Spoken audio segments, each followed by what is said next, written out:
Have you ever checked your phone in the middle of dinner, surrounded by the people you love most, and still felt an unnamed emptiness? It isn't a flaw in you. It is a paradox that science has been documenting for 2 decades, and today we are going to break it down piece by piece. There is a number I am going to mention in a moment, one that seems insignificant but will completely explain the final twist of this video. Hold on to it. On average, a person unlocks their phone 96 times a day. We will come back to that figure. Let's start with the fact that almost no one disputes. Digital technology at its origin promised to bridge distance. The telephone, email, and later social media were sold as bridges, tools to bring together people separated by miles, time zones, and borders. And in a sense, they fulfilled that promise. Today you can talk to someone on the other side of the planet in real time, see the face of a relative who lives thousands of miles away, and stay in touch with schoolmates you lost track of 20 years ago. Never in human history have we been so connected in terms of infrastructure. This is where most analyses stop, satisfied with the idea that more digital connection equals more human closeness. That is the superficial version. The real version, backed by decades of research in social psychology, is much more uncomfortable. While digital connectivity has grown exponentially, reported loneliness rates have followed an almost identical trajectory, but in the opposite direction. A Cigna study conducted in the United States with more than 20,000 adults found that nearly half of respondents reported feeling lonely on a regular basis, and that younger generations, the most digitally connected since childhood, showed the highest rates of all. It isn't an isolated data point. Researchers at Harvard, in their longitudinal study on adult development, one of the most extensive ever conducted, reached a similar conclusion. The number of close, trusted relationships people report having has steadily declined since the end of the last century, right in the period when digital connection tools multiplied. Put those 2 lines on the same graph. One goes up without pause. Screen minutes, number of digital contacts, notifications received per day. The other drops almost in parallel. Number of close friends, frequency of in-person meetings, subjective sense of belonging. When you see both curves together, the tension is obvious.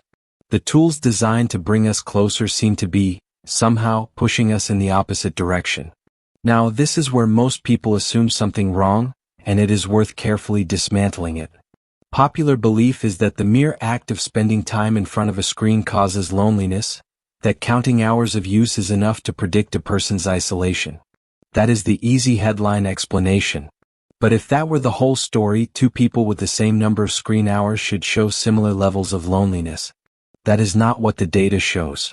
A study from the University of Pennsylvania, which randomly assigned college students to reduce their social media use for 3 weeks, found something more nuanced than a simple effect of hours.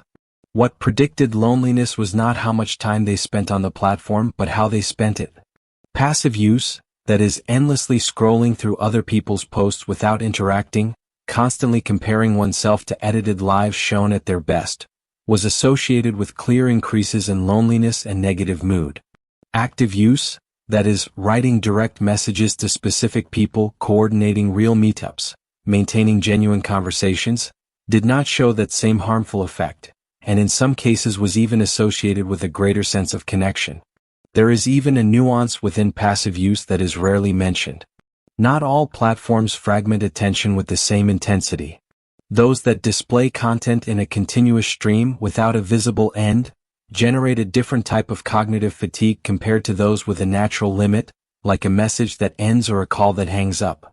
The human brain, accustomed throughout almost all of its evolutionary history to experiences with clear beginnings and ends, has no natural braking mechanism for content deliberately designed to never end.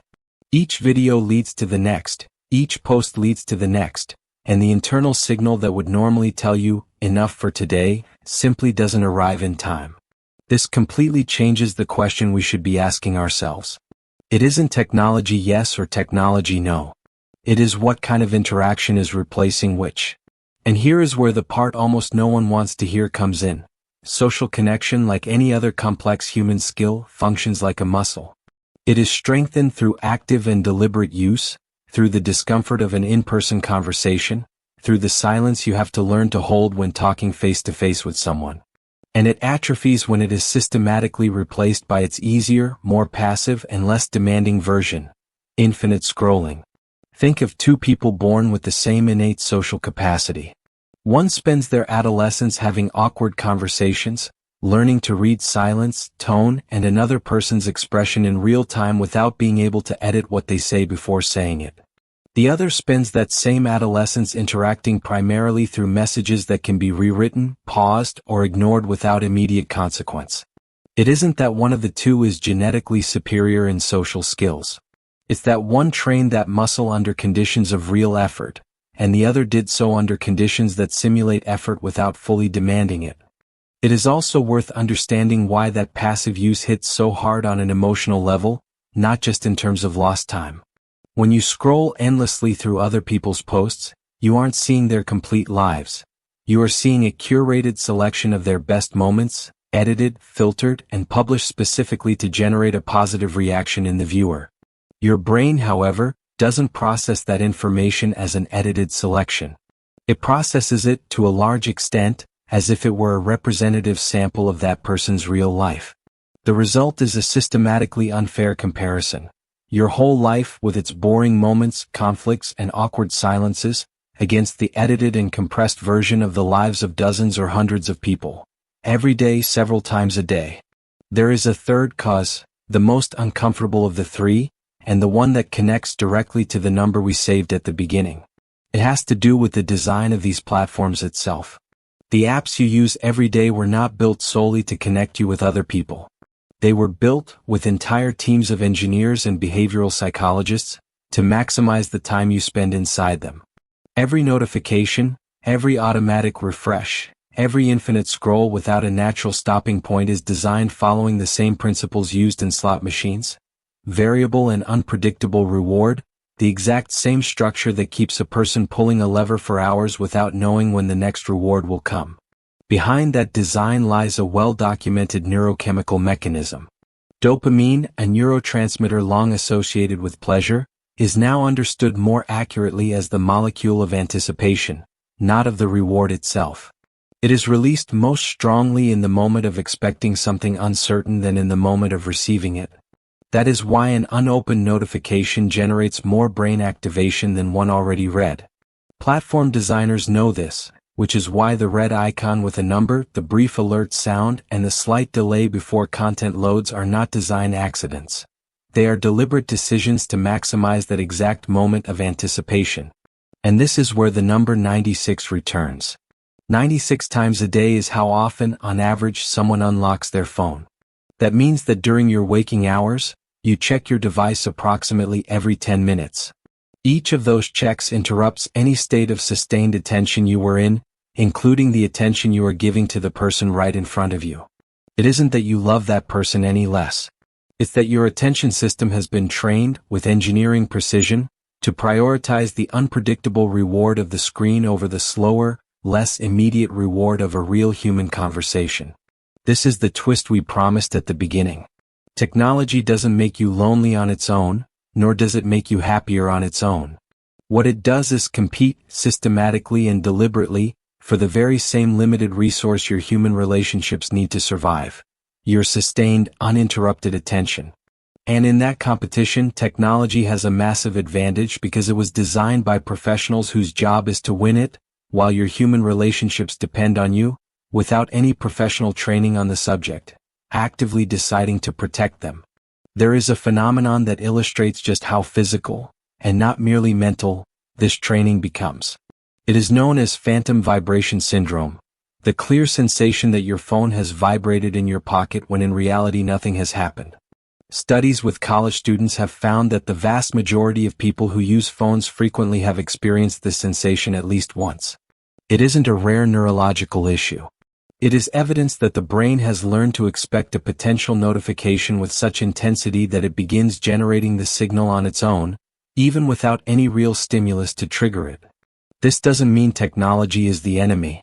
The same tools that fragment attention when used passively can strengthen real bonds when used with intention. A weekly video call with a grandparent who lives far away is not the same as aimlessly scrolling for an hour before going to sleep. The difference isn't in the device you hold in your hand. It is in whether that tool is bringing you closer to a specific person, or if it is simply keeping you busy while the person sitting next to you waits without saying it for you to look up. Here is the takeaway I want you to get from this video. You aren't weak for feeling lonely amidst so many notifications. You don't lack discipline when you mindlessly check your phone during an important conversation. You are reacting exactly as you were trained to react by systems that were tested, adjusted, and perfected for years to capture your attention in the most efficient way possible. Understanding this isn't an excuse to give up. It is, in fact, the opposite. It is the information you need to start consciously choosing when your attention serves a real connection and when it is simply feeding a system designed never to let you go. Think of this as two plants that constantly receive water, but only one of them also receives direct sunlight. Water, in this metaphor, is digital connection. Abundant, easy to get, available at any hour. Direct sunlight is sustained human interaction without screens in the way, with all the awkwardness and richness that entails. A plant can survive for a long time on water alone, but it cannot bloom without light. In the same way, a life can stay functional on constant digital connection alone, but something essential in it remains completely undeveloped.